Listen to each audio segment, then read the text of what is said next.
नमस्कार दोस्तों, स्वागत है आपका मेरे YouTube channel NP the fire में। कल मैंने आपको राजा दिलीप की कहानी सुनाई थी।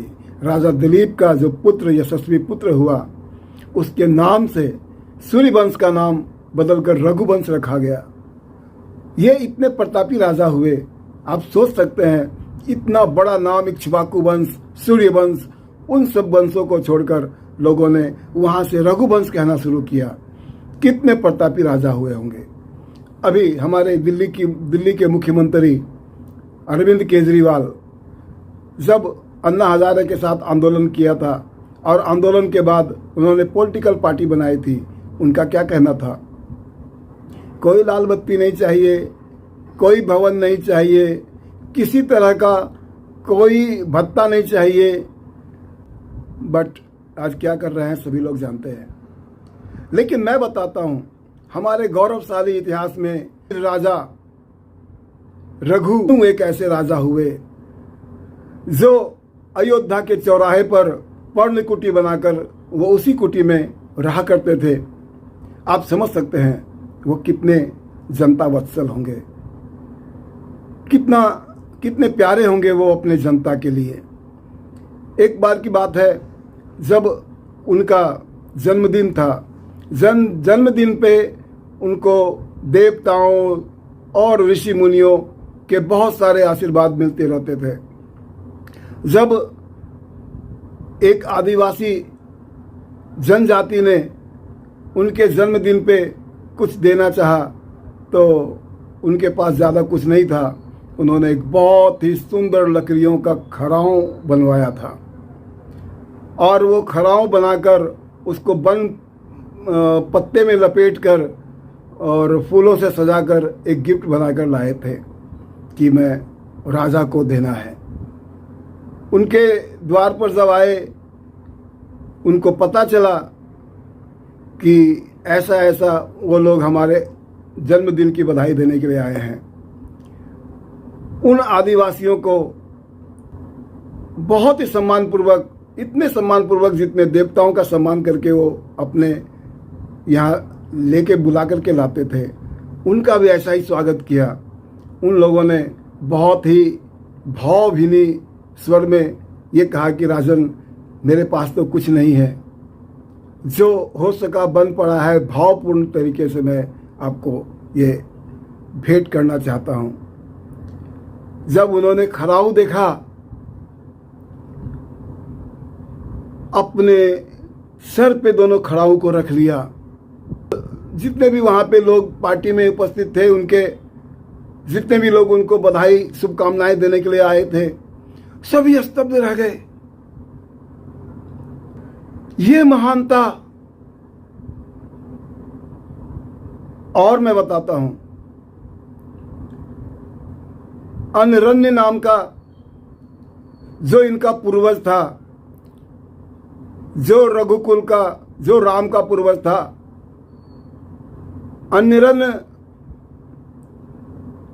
मारा गया था रावण से युद्ध में।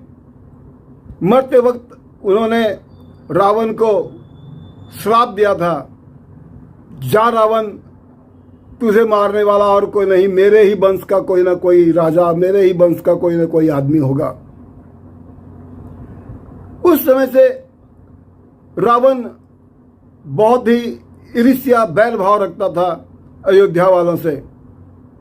और जब उनको पता लगा कि रघु नाम का एक राजा हुआ है, वो बहुत ही प्रतिभाशाली है, तो उसे परास्त करने के लिए, उसको उसके साथ मल्लयुद्ध करने के आशय से वो उनके द्वार पे आया और राज दरबारियों को संदेशा भिजवाया कि लंका नरेश दशासन मल्लयुद्ध के लिए चुनौती देता है राजा रघु को।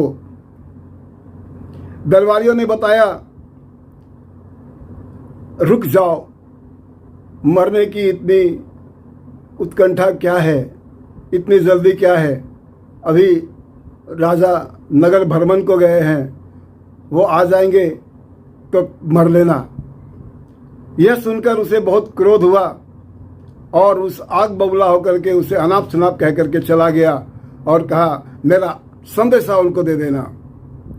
जब राजा आए, राजा रघु आए, तो उस दरबारी ने उनको अक्षरशः सारी बातें बता दी। कहा जाता है कि राजा रघु ने एक ही तीर का अनुसंधान किया और रावण के तरफ छोड़ दिया। रावण उस वक्त तक लंका जा चुका था और उस तीर के हजारों तीर निकलने लग गए और लंका के 8वें कोने पर बहुत ही हर घर में वो वान वर्षा होने लग गई और छत बिछत होने लग गया पूरी लंका। जब उन्होंने, रावण ने ऐसा देखा, देखते के साथ रावण समझ गया ये तो नारायण अस्त्र है, इनसे पार पाना बहुत ही मुश्किल है। उन्होंने अपने सारे सैनिकों को, सारे जनतागण को कहा हाथ जोड़कर खड़े हो जाओ और नारायण की स्तुति करो।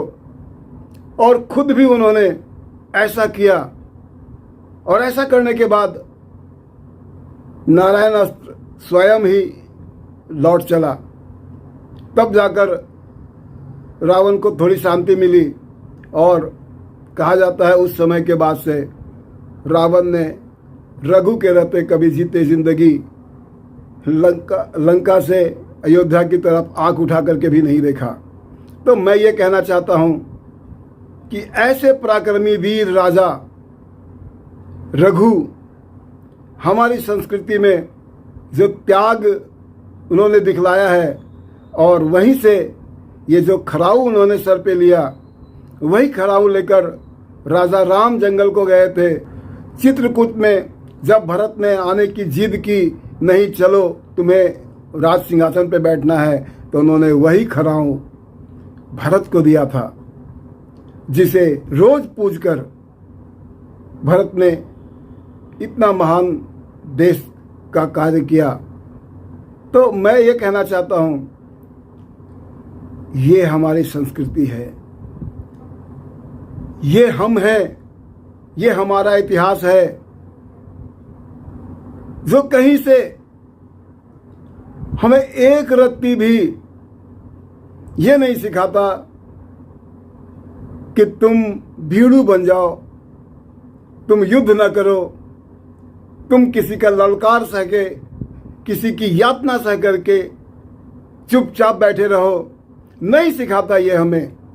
हमारा कोई सा भी अध्याय हमारे इतिहास का, कोई सा भी पन्ना हमारे इतिहास का, कोई सा भी अक्षर हमें स्वाभिमान के साथ जीना सिखाता है। हाँ, किसी पे अत्याचार मत करो, लेकिन अत्याचार सहो भी मत। नमस्कार, धन्यवाद।